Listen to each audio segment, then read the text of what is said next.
So I'm just trying to figure things out on the board in the background here. And I guess I'm going to figure this out this way. Hi guys. Using my new board and with a Tampa Bay Lightning banner on the top. I have to say, with $8 million in cap space, and that's not including the fact that Callahan may go right back on the LTIR at the start of the year, depending on the nature of the hip injury. And last time I heard, it didn't sound good. So if you get an extra 5.8 there, they have a lot of cap space. And that's after today's 7-year, $35 million contract to Tyler Johnson. So here's the thing. Steve Yzerman's smart. He's pushed the ball further down the street. But Nikita Kucherov's going to be that ball that he has to deal with when he gets there in 2 years. So for the next 2 years, the Lightning look pretty good. They do. They have $8 million in cap space right now, and the only one they haven't signed is Palat. Oh, great. I didn't mean to cross out Strawman's name at all. I like their blue line. Sergachev has got a question mark because he may get in there. There's a question mark up front. Now, again, if Callahan's healthy, and Adam Ernie, I think, will get a chance. But what if Jágr ended up in Tampa? I'm just spitballing here. Would Steve Yzerman take a chance on a 45-year-old Jágr and put him on this team? I mean, he's already shown with Kunitz that he's willing to give guys a shot. Now, some of these guys can move around, and I know that. Some of these guys can move around, but I think there's definitely a spot at forward where they can add another player. And Palat's not going to take a lot in terms of cap hit. So they can add. And they can even move out a defenseman to add up front, which is reverse Montrealing, basically. In that they have depth at defense to make that trade. And they have depth at defense because of the Montreal trade. So they got rid of Drouin, who they perceived as not being part of their long-term future. And for cap reasons. They get Sergachev in, who's got his entry-level contract. Those are gold, as I always say. And they've got room to add another forward. I'm very impressed with what Tampa's got. And again, this is what makes it so hard for me to say, all right, I'm going to start doing season previews. Because there's still a hole in this lineup. Potentially. If Callahan's good to go in the fall, then there's no hole in this lineup. Callahan figures either second or third line, and Ryan Callahan will remind me in about 3 seconds why I can't stand Ryan Callahan. But all kidding aside, if Callahan is never going to play again, if we're looking at one of those things where it's a deteriorating hip injury, and you can ask Cam Neely about those do happen. If it's a deteriorating hip injury, then they have room to sign somebody or bring somebody in. There are certainly plenty of teams with cap trouble. The thing that I find interesting is I always read people saying, oh, that the Lightning have cap troubles. Well, they've got Budaj signed for 2 years. They've got Vasilevsky signed for the next 3 at a very reasonable cap hit. Schuster comes up next summer. Probably won't get a huge raise on that. Cuckoo's got $800,000. And then every other contract has been pushed down the road. So you've got Kunitz's UFA at the end of next season. I can't see him sticking around for very long. Condra and Brown are UFAs. And Nemesnikov's an RFA next summer. I'm shocked Nemesnikov is still a member of the Lightning. That Vegas didn't take Vlad Nemesnikov. That something didn't happen and Tampa didn't end up losing him. That's who I figured was going to leave. And, you know, because he's a very good young forward. And he can play center. He can play the wing. So Nemesnikov could play center, and maybe they put Point on the wing.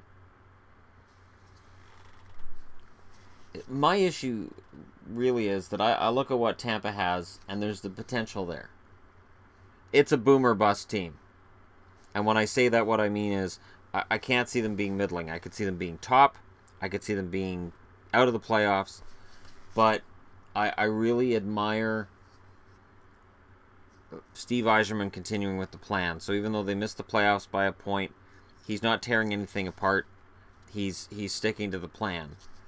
And it's a decent lineup. There are some guys in here I wonder about. I wonder about Eric Condra. I do. I'm not convinced that Jake Dotchin is completely NHL caliber, but I could be wrong. And they've got Sergachev. And they've got Ernie sitting in the minors, waiting for his chance. And I like Adam Ernie. I admire the kid's moxie a little bit. Killorn scores key goals. Palat's capable of coming up big in big games. And don't look at these lines as this is what's going to happen. Nemesnikov on the first line, I can't see it. I could see Kucherov and Stamkos, maybe Palat. I don't know. It's, lines are going to change during a season. They're going to change from season to season.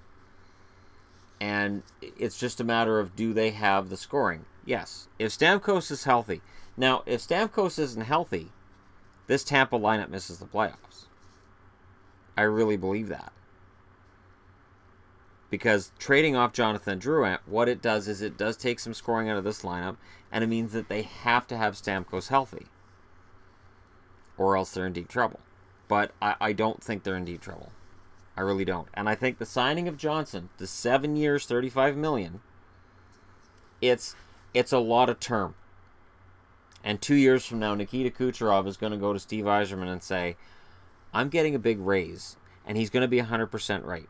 When people say Kucherov's going to want the moon, absolutely. And he deserves it. Nikita Kucherov is one of the best young forwards in the game. Absolutely. And he's going to get a big contract, and he's going to have earned it.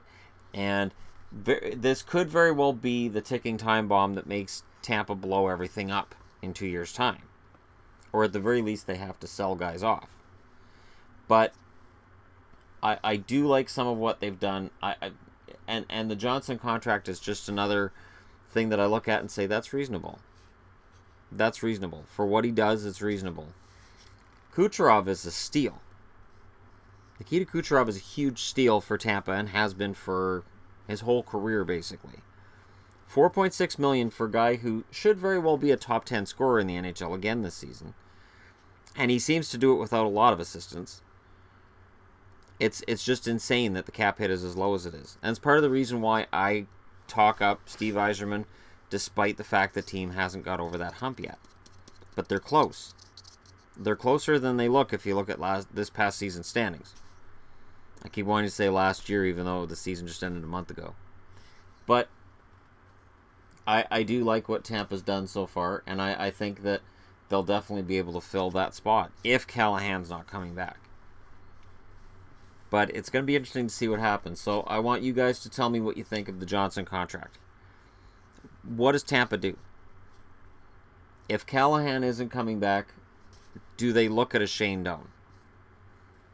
Shane Doan, the problem with Doan is he's a right winger, and that would push either Brown or Condra up to the second line if he plays third. And I don't think I want Doan in my top 6 right now. Jágr, similar story.